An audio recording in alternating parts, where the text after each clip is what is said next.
checkout tracking by the NPD group brings you a receipt collecting system that gathers data anonymously through technology we created, providing your businesses with answers.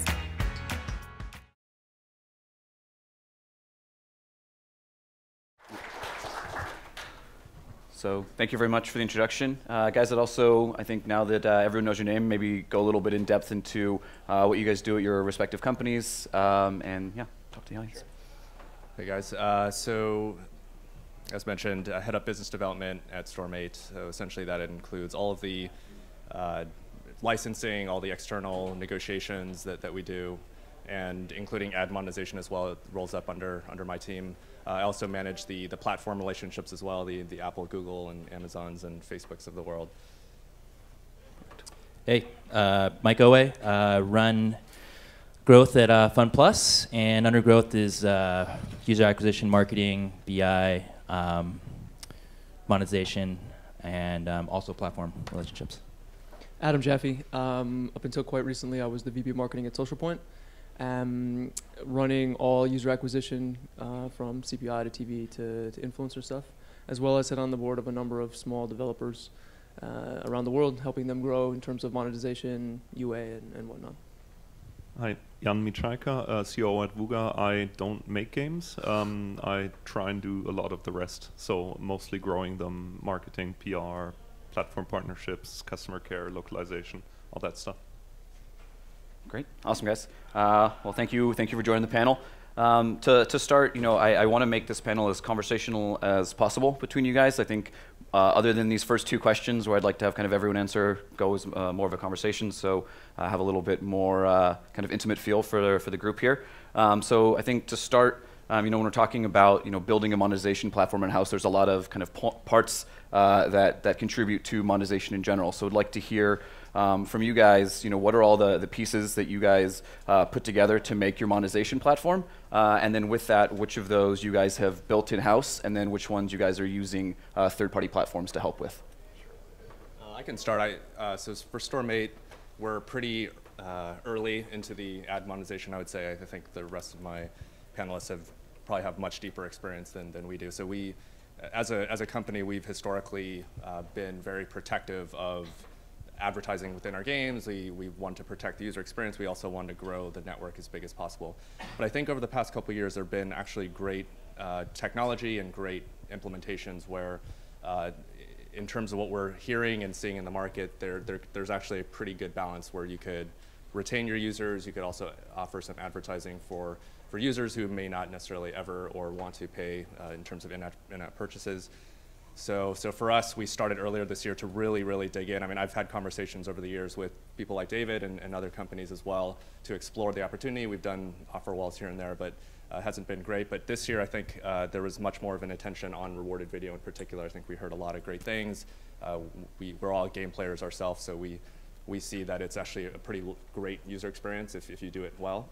So for us, it was talking to a lot of people in the industry, and I think that's why Casual Connect and these types of events are great. You kind of talk to your peers in the industry, and advertising is, to me, it's pretty much transparent. There's nothing secret about it, where you talk to your peers, and there's nothing that.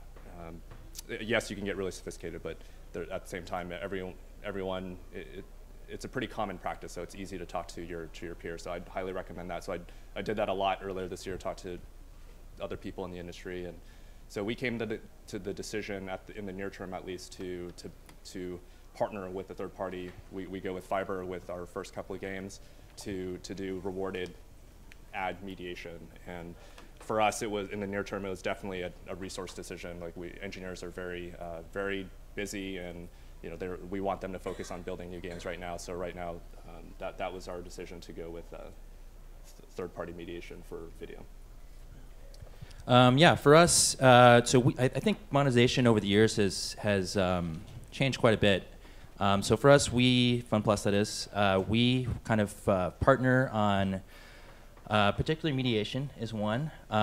We do build all of our BI in-house, and I think for us that's the data that we're really trying to protect. We've been primarily focused on in-apps over the past 2 or 3 years, but but I think in the last year or so, 18 months, we've been more focused on rewarded video. It is a pretty good space. It's very competitive. It's great for developers. Also, tough for guys like David, but good for us. So yeah, we primarily worked with a bunch of different ad networks in order to test.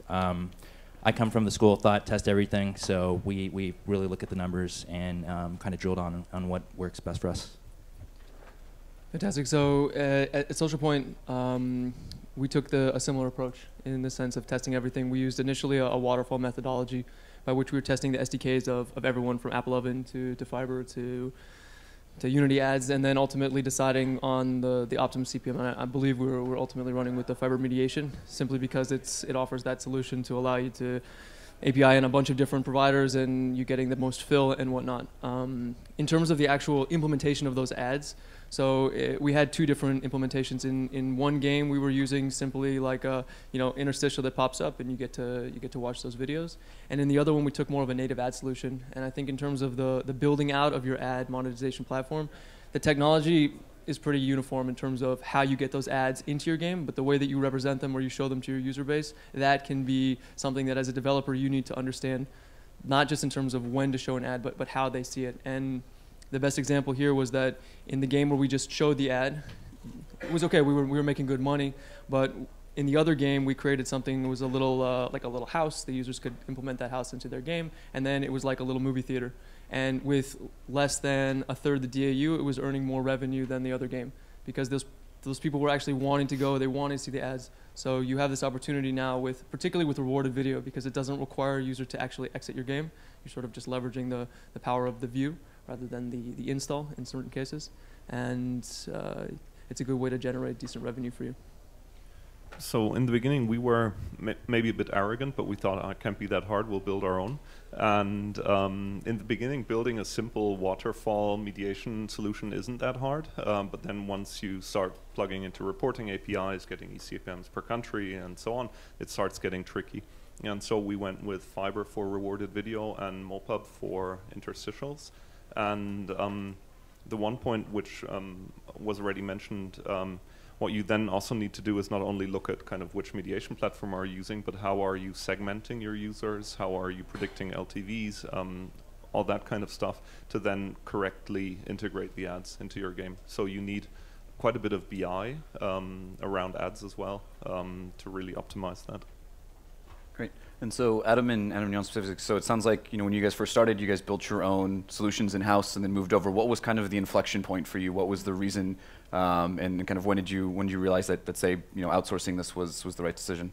Well, I think from our perspective, it came down to resource and time. I mean, if you have, there's so many ad providers out there, and as Jan was talking about, if you're trying to calculate eCPM by country, and there's fill rates and all these different things, and I don't know, you have one issue with your waterfall, this partner doesn't have fill, and now all of a sudden it doesn't work, you can start to get into a really big headache of trying to really understand the true value. It's much easier just to give it over to a mediation layer, and the upside is negligible. I mean, even if it's you can get 1 or 2% more by doing it yourself, it's not worth it in terms of dev. So quite similar, the working student who was building it went to join a different company, so I had to come up with something new. So the strategic decision was to go with a mediation partner. No, but actually, I think the hope is also in the longer term that a mediation partner will be able to kind of get a better overview of the market and then optimize based on that, instead of everyone thinking, oh, China, what do I do with my Chinese traffic, and kind of making these micro optimizations on their own. Makes sense. Great. So, when you guys are looking at ad monetization, obviously you guys have partnered. What are pieces of your monetization strategy that you guys have ensured that you guys keep kind of close to your heart, that you guys have built out internally, like maybe feature sets or tracking these types of things? What have you guys have built? Yeah, I can start. So I think the key for us is the analytical side. So analytics, meaning what your users are doing in the game, and balancing the advertising side with the in-app purchases side. So that was something that Storm8 has built over the years, and feel that it's very strategic to keep that in-house. So all of the experimentation, the cohort segmentation, the analysis, that is not something that we're considering in terms of looking third party. So, and I think increasingly over time, we're realizing that these ads, you can actually get quite sophisticated with them, and to the point where you're tuning them just like you're tuning another feature within the game. So I think that's even more, for us, an argument to tie the monetization in terms of optimization with our more in-house analytics system. For us, we really treasure our paying user data, as I think all free-to-play developers should. So for us, it's really BI, and wrapped around that, event systems, and kind of optimizing to keep those players around, retaining them, and also kind of catering to them. So I think reward video is interesting because it does further monetize not only that audience, but also the audience that doesn't pay. So we did quite a bit of testing to see if it would cannibalize in-apps, and it in fact doesn't. So yeah. So yeah, as the two gentlemen already mentioned, I mean, for us the most important thing was the BI side. So in terms of the ad ops, that was all outsourced through the mediation. But in terms of back-end analysis and whatnot, the most important thing was to use our own BI system, or at least the data that was being represented within our own database, and not looking to third parties to represent that data. Very similar, and just to kind of build on what was already said, I actually feel the whole analytics side of ad monetization is completely underdeveloped. I think everyone invests a huge amount of brain power into understanding IPs, who pays, prediction, LTV. But then if you ask people, well, how do you factor your ad revenue into your LTV? Often you get a blank stare. And so I think the kind of level of analytics around ad monetization needs to go up, and it's probably partially us kind of with our BI systems, but then also the tools. I mean, just until a few weeks ago, one of the largest rewarded video providers didn't offer geo breakdowns via their API, and then it's impossible to do any kind of analysis. So these are examples where which hold ad monetization back. So you guys talked a lot about BI. It seems as the most integral part of something that you guys won't outsource. How do you take that BI information that you guys have built and then make kind of your decisions within your monetization stack? And for that, happy to talk about not just ads at the ad side, but also IAPs, everything else. Yeah. So for us, we generally look at cohorts and how they're acquired, whether it be through paid or organic, or features, or even incentivized. So. Yeah, I think it's all about looking what the source is, how it breaks down, what works best, and then kind of retaining and also, marketing to those users in order to extend their LTV, their retention, or just in general to make sure they have a good experience playing your game. Great. So Quincy, I know that you went through quite a bit of like a selection process earlier this year. What were the things when you were looking to outsource were like the kind of the main contributors to how you went and either chose the ad networks, the Moderator? Like, can you walk us through the process? Sure. So, I can thank my panelists who've made what we were joking around earlier, but learning from their mistakes of trying to build the system in-house, we definitely learned hearing about those trials and tribulations, so that helped our decision much quicker to go with the third-party mediation layer. In terms of the ad networks, very similarly, where we just talked to a lot of people in the industry. So every ad network will say similar things, that they have the highest fill, highest eCPM, and all that. And you really don't know until you actually either validate it through conversations or you validate it through testing yourself.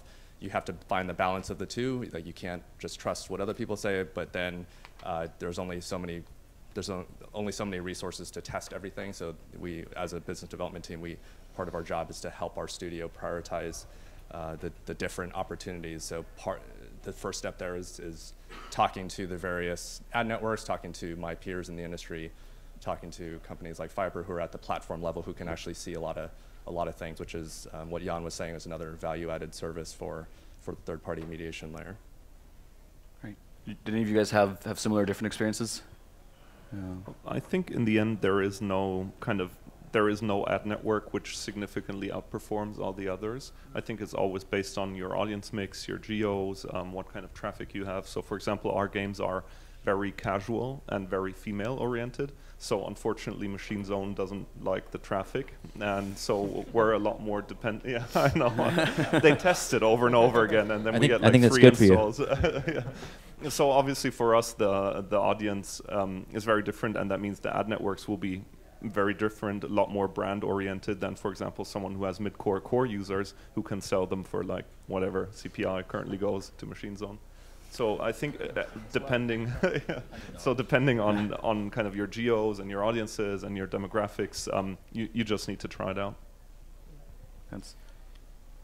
Yeah, I would encourage everyone to you know, if you're thinking about reward video, to obviously talk to a bunch of networks, but more importantly test them. And it's really important to not only look at per geo and source, but also position in the waterfall if you are going to run a waterfall. So all really important things, but I think, you know, everyone in general should just test everything. Makes sense.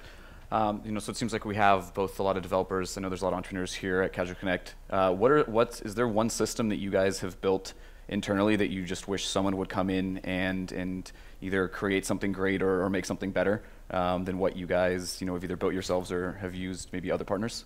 Well, I mean, in general, going back to what I was talking about before, you have this I mean, we initially started with the idea we're going to build our own mediation layer. And I think apart from that, there's not a whole lot of tech that you could have surrounding your ad monetization side. It's more about thinking about it from your own perspective in terms of the game, where you're placing the ads, things like that. And the way that I think about it is that there's not a whole lot of innovation that you can bring on that side to yourself. That being said, the mediation can become more sophisticated, talking about more reporting, deeper analysis, more downstream events, attaching those users that are buying or whatever, watching videos to your own BI system. And a lot of BI systems aren't necessarily set up for that. And I wish that maybe that somebody would be able to say, okay, great, we're going to pass you a lot more revenue events, particularly stuff from Fyber and from any of the Unity ads and whatnot.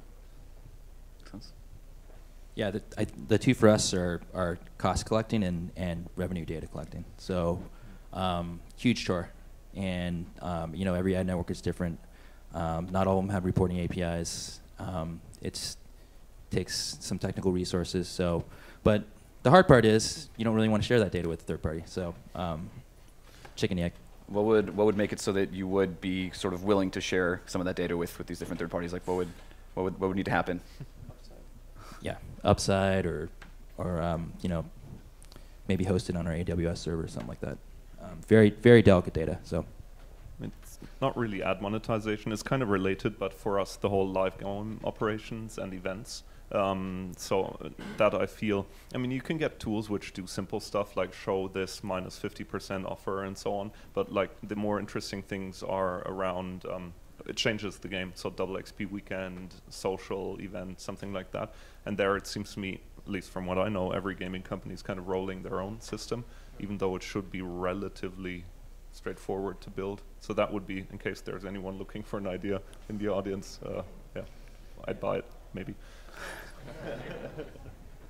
And so what about for IAP optimization that you guys have, your internal tools? I mean, are you guys using any third party for that? Like I know that there's, you know, some new companies that are coming out to kind of help increase, you know, purchase power, purchase time, all this, or are you guys still doing most of this in-house?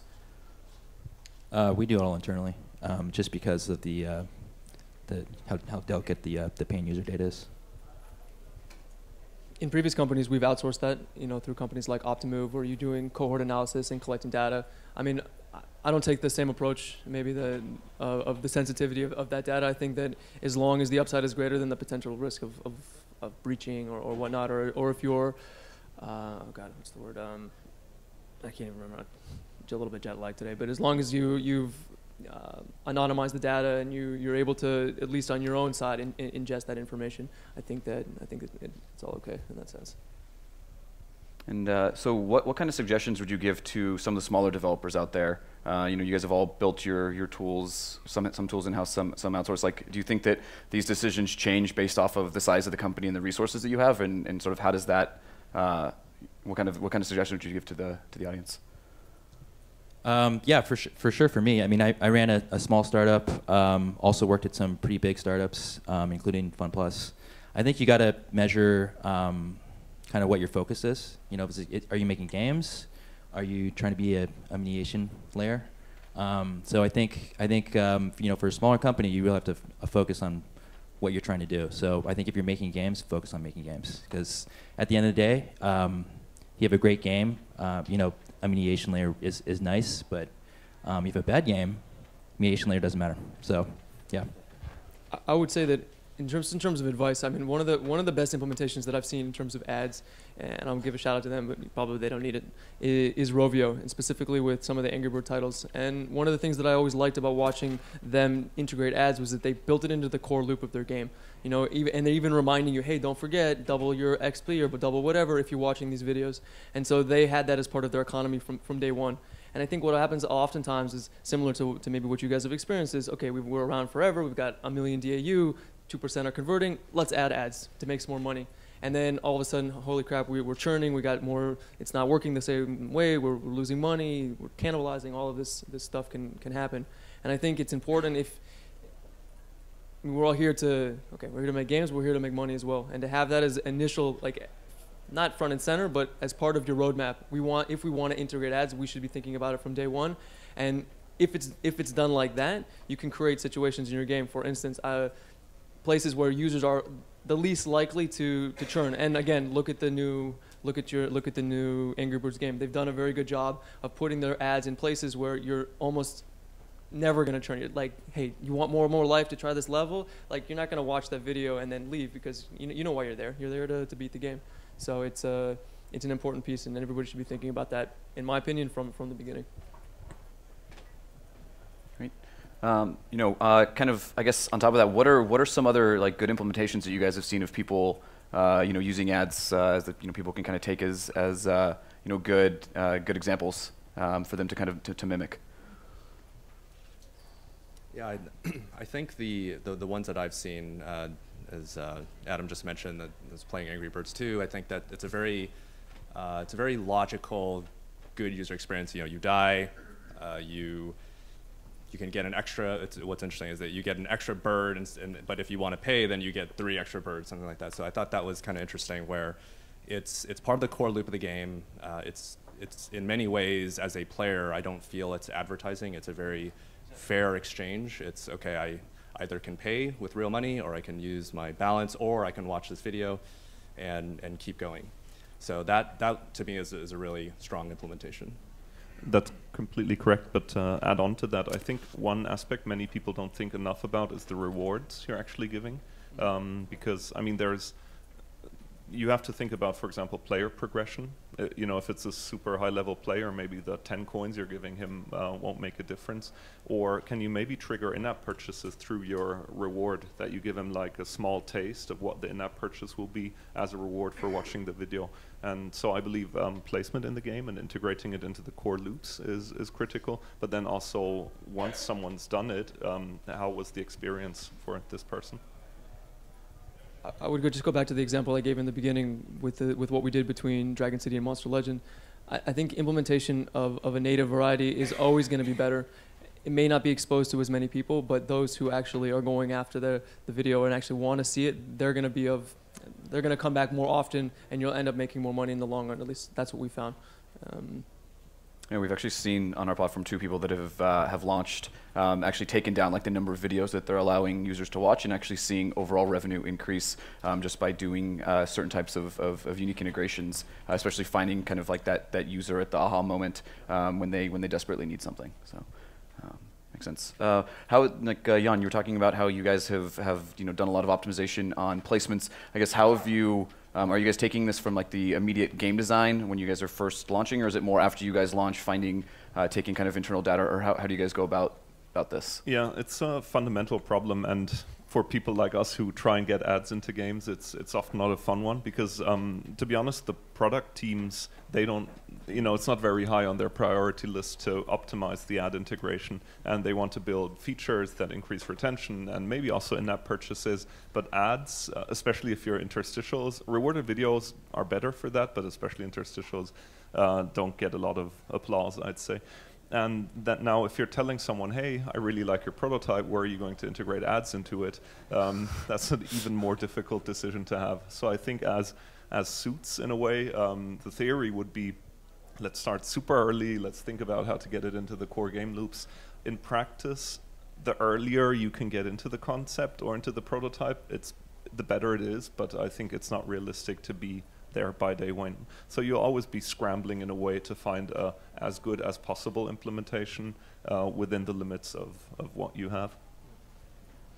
Yeah, for us, definitely thinking about it from a product and user point of view is really important. Placement, I think, is super important. Actually, integrating it into the game and not just having it pop up, super important. I think, I think you gave the example of a movie viewing theater. So we did something very similar, and the users really liked it. And it feels like it's an additive part of the game, which is not just getting them currency or reward, but also kind of fun. Did you guys switch from doing something that was just giving away currency to that placement later, or was that like an original kind of we concept? started there. So we put a lot of thought into how we were going to present it to the user, not only at which point, but also how. So I think that's also really important to make it feel like it's part of a game, like you're going to a movie instead of just watching an ad. So we had kind of an interesting situation because once you paid, we removed the ads. So what we were getting was a lot of complaints from people after they were paying, saying, "Hey, where did what's called Monsterwood? It's not a great name, I know, but whatever." As you start to think about it, they were saying like, "Hey, where did it go? Why is it not there anymore?" And it's like, because we don't monetize. Like, you paid more, you're worth more to us now. We don't want you watching ads. And actually, I would say that that's something that I disagree with. I think that, like the Angry Birds example, and when an ad has been integrated correctly, you should be able to show it to anybody. If done correctly, then you should be able to just add this as additional revenue on top of IP, on top of any kind of other revenue that you're generating within your application. So I would never think about ad monetization as a as a substitute for IP. I wouldn't think about it as saying, hey, we've got this 2% and let's never talk to them, or even a honeymoon period. It's interesting, sometimes you'll be talking to companies and you say, yeah, well, we have this 7-day honeymoon period or 30-day, we want to make sure we never show it. And then if you really start to think about that, okay, we've got a 45% day one retention, so that's 65% who will never see an ad, but will also never monetize. Then it's, then you have this percentage of people who are paying, and then you have to, so it gets down to a very, very small percentage of people that will ever actually monetize, even if you're buying that traffic through CPI or whatever. So from my perspective, it's get in early, get in often, and just like you say, try to make sure that you're not, marginalizing your IAP. Great. What about on if we switch over from the ad monetization side to the user acquisition end of things? How are you guys using tools that you guys have either built in house or outsourced to kind of make your UA strategy successful? So we're probably kind of unpopular, but we built our own mostly because we started building the tracking, and that went okay, and then we started building like a mobile performance marketing analysis tool, and because we were missing cost importing, what you also referred to, which seems weird to me to analyze campaigns based on number of installs and not kind of based on LTV CPI on the equation. And so we actually, it's a function of size, but we actually have 2 engineers who are in the marketing team and who build, on the one hand, integrations, server-to-server stuff, but then also develop our own mobile performance tracking tool. Yeah, same. In terms of what helped us was really understanding the interplay between obviously IP and then LTV, but also virality, building out that really nice predictive LTV, and then plugging that all into our own marketing dashboard so that, I wouldn't call it real time, but within 24 hours you knew how much money you were spending, plus, what the value of these users were going to be worth, in 6 months or 8 months. And so everything for us was about turnaround. So, for my team, I wanted them to be able to make optimization within the first 24 or even 48 hours. Whereas, before they were saying, well, we're creating a report once a week, we're doing everything really, post. But for us, when you're up spending $3-4 million a month, you need quick turnaround time, particularly with the CPI market as it is. Yeah, for us, so I guess I've been at FunPlus for about 18 months. We've built the majority of the user acquisition tracking tech since I've been there. And we've tested almost every single attribution provider. So we're currently with Adjust. I think they do a great job. But as both the gentlemen mentioned, super important to track by cohort, and it's also very, very important to track your quality on a hourly, daily basis. Because what you'll find is that there's a lot of ad networks out there, and a lot of them will send you traffic that maybe isn't as high quality as they say it is, and you're going to get charged a lot of money. So keep an eye on it. Definitely look at day one retention of any new cohort that comes in. We also look very closely at yield, early on yield, and of course long-term LTV. How are you guys splitting? You guys obviously we're talking about engineers' time being the most valuable. So if you guys are looking at building something in-house versus obviously there's still some upkeep of buying different platforms that are out there. I guess how much of your engineers' times are split between kind of building internal tools that you guys are then using versus say like the upkeep of platforms that you guys have outsourced? And also how big are the teams that you guys are able to influence on the engineering side? Well, I think in terms of, I mean, it's always interesting because it seems like marketing always gets a little bit of the shaft when it comes to these kinds of resources, particularly analytics and engineering, and yet we're spending 30, 40, even 60% of the total revenue generated from an organization. So from our perspective, and the way that we generated was that we isolated these resources similar to what Jan was mentioning. So these guys were dedicated to marketing, so it wasn't a question of, what else are they working on? Is there a feature within the product that they need to be, stressing on? No, they were with us. So we had bugs. I don't know. We used a. It was a third-party tool called ClickView. You probably know it. It's very similar to Tableau. So we had to do all the dev on our side, although the system was provided for us. So we had a lot of, there were bugs every once in a while, but in general, we just committed to it. We said we're going to maintain it. We had guys, and what you find is that over time you become more versed with the tool. You're able to fix bugs quicker. And so I say stick with it in general. So I think marketing needs 3 supporting functions, analytics, tech, and art, and they have to be dedicated to the marketing team and not shared across some other function. So what you need to do is you need to build a marketing team which has those 3, depending on the size of the company and your resources, but those 3 things need to be covered in some way. Yeah, for us, the growth team includes BI and marketing, which makes things a lot easier, including a pretty large engineering team. So yeah, it's super important to, I think like everyone is saying, it's very hard to pull like the lead backend engineer off a game who wants to work on a new feature to work on marketing analytics. It just won't happen. So if you actually want to get things done, suggest that you dedicate resources and or work with someone, partner. And Quincy, what about you? When you guys just went through this process, I mean, how many of the, how big of the team did you guys have to dedicate towards this? Yeah, for me, it's I don't think, unfortunately, we don't have dedicated resources for kind of the business side and the UA side.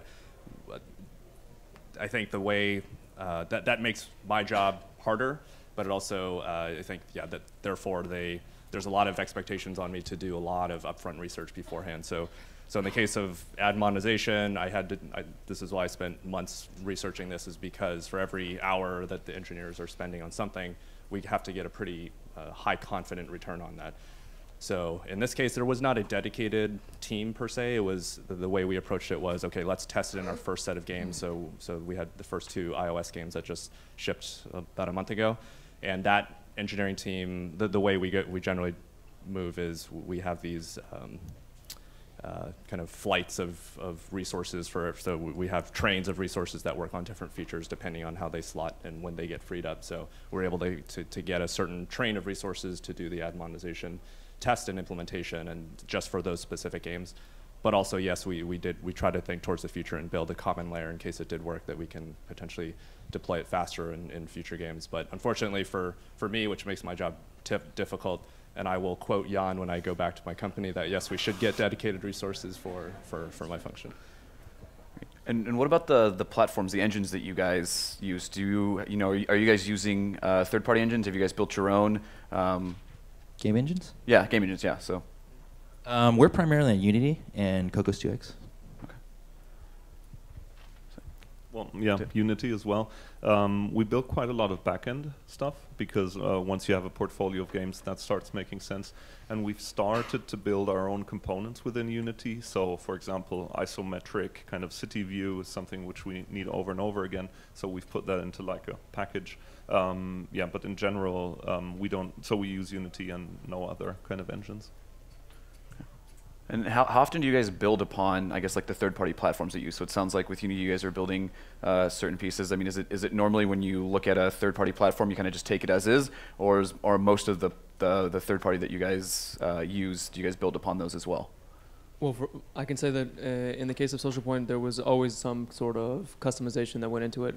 I would say that particularly on the analytics side, there was a lot less. I mean, we needed things that were quite specific to our needs, and oftentimes out-of-the-box solutions simply just don't, provide that level of clarity. So for us, there was always a sense like, okay, we've taken this solution, now we need to redefine it for our needs. And oftentimes that was part of the initial process of going to, are you able to customize your build for us? No? Okay, so then we'll find somebody who can. And I'd almost argue that nowadays, if you're a marketer, and maybe it's my bias, but if you're a marketer and you don't understand APIs and servers and stuff, you can't do your job, because so much is dependent on stringing collections of tools to each other that you need to be able to understand that to at least work in kind of mobile performance marketing. Maybe not if you're selling yogurt or something. Makes sense. Great. Well, guys, I appreciate everyone's time. I want to open up the last couple minutes to anyone in the audience that might have a question. And I think do we have a microphone for? We're going to use this one right here. Okay. Great. Jan, you mentioned the importance of looking at the rewards. Everybody talked about rewarded video, and the rewards would have different value to different players. Are there any tools to help you do that analysis, or is it spreadsheets and analysts, or? Yeah. A/B tests. Yeah. I mean, it's important. I mean, one of the A/B testing is important, but knowing, okay, I'm giving this reward, and what does that really mean? Is it that I've just given the dollar value of an in-app purchase? Does that make sense for the 2 cents that I'm actually giving to this user? Can it be exploited? Is it all of a sudden furthering this guy 7 or 10 levels down? I mean, every time somebody gets a reward, that initial kind of honeymoon period, you should be checking, is he going back? Is he making purchases? Did it kill his monetization? Did it kill his progression? Things like that. Yeah, super important to look at it very holistically as your game economy, because you are in fact putting some kind of currency or reward into your economy. So important to understand the implications of that, short, long term, medium term. So A/B testing for sure, especially when it either comes to the amount you're giving away or what the overall effect is. I think a lot of developers will roll out something like this to 5-10% of their audience, and then kind of see what works well, and then go from there. There's one thing that I just want to make a bit of a caveat here, because we're coming from the advertiser side, so obviously we want to make as much money without actually allowing the person to leave the game. But you also have to know that if you've set up your system in a way that no one ever leaves, then your game will ultimately be blacklisted, because nobody will want to run media across your network. I mean, you'll basically just churn through potential advertisers. So it's something, maybe you don't really care that much about it, but something that you should probably think about as well. When you mention A/B testing, is there any good tool? When you do rewarded video, are you assigning different rewards to different users, or is it just sort of one day to the next, or how dynamic can it be? Thanks. So, I mean, we have our own A/B testing solution to analyze it, but in the end, it's not that complicated. I mean, we started super simple, and and what you then in the end do is set up multiple zones within the mediation platform you use, give different rewards, and then start looking at the KPIs, both on the revenue side, but then also on retention and that kind of stuff. Unfortunately, maybe that could be something for you guys to iterate on. We're working on that. Unfortunately, it is New still feature request. Yeah, it's still a bit manual right now. Actually, just quickly on that, I know that you guys said that you tune your rewards. Are there any like best practices on if you guys are giving away virtual currency, kind of what you guys are giving away? Anything you guys might be able to share on that piece, or is it more it really depends on the game that you guys have had and how the users react? Yeah, I would say that it's really dependent. I mean, I could tell you, hey, don't give more than 5 gems because it'll hurt, but that doesn't mean anything to you. So it really is dependent on the economy that you've created within the game, the core game loop, and how your users are playing within that. I would say start small and test it, because what you don't want to roll out a you know, a new source of virtual currency in your economy, and suddenly you have 10x the virtual currency in your economy, and you will make no money, literally. So in and out. So super important not to overinflate your economy and understand exactly what you're doing to it. Can't stress that enough. And starting small and then scaling up once you kind of get it. One thing we're experimenting a bit about, which could be an idea, is there's kind of two schools of thought. One is that you should be very consistent in what you give out. The live is an example. The user knows 100% if I watch this video, I'm going to get the live, I can continue playing. So it's very defined. And the other school of thought is it's like a lottery ticket into a spinner where you can, where obviously then if you look at, I'm earning 1 cent for this video view, I can't give out, I don't know, a gem's worth $1. And then obviously if you have some kind of spinner probability system, you can play around with that more. So that's, for example, one thing where we're currently running A/B tests, what works better. One thing that we've seen that also is pretty interesting is not just varying the reward, but actually varying when a user, like when the prompt for rewarded video might show up. So a user kind of looks at it and says, you know, if it's not there at every single time that they hit a certain point, when the video does show up, they're much more keen to open it and actually watch the video at that time, because they don't know when it's going to be back, right? So you had kind of a little bit of randomness to increase, you know, the propensity for the user to watch videos. Yeah. Also the number of views per day that you allow.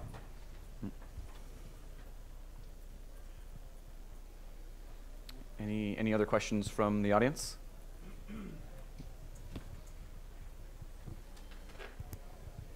So when you guys did pick the mediation solution that you guys try to build, as an example, what is one challenge that you still have with the mediation solution that you did pick? Or the biggest one or the strongest one? I think it's a little bit redundant. I think some of you answered it, but not all of you. On the technical side, you know, you have to continually add in more SDKs. So, you know, the size of your app can get a little bloated, and I know a lot of the client-side engineers aren't super enthused with adding additional SDKs, but you know, that's something to keep in mind. I'd say, I mean, it's kind of, we touched on it earlier. I'd say the biggest problem for us is still how much of a black box it is. Because I mean, ideally, I'd like to see for every video view how much I earned on that video view to then add it to LTV and so on. So to go down, previously we were on an ad network level, now at least we're generally on a geo level, but to go down to an individual user level, to then also do individualized A/B test offers, all that stuff, that to me would be great. We have a partnership that we're working on for that one too, so. Perfect.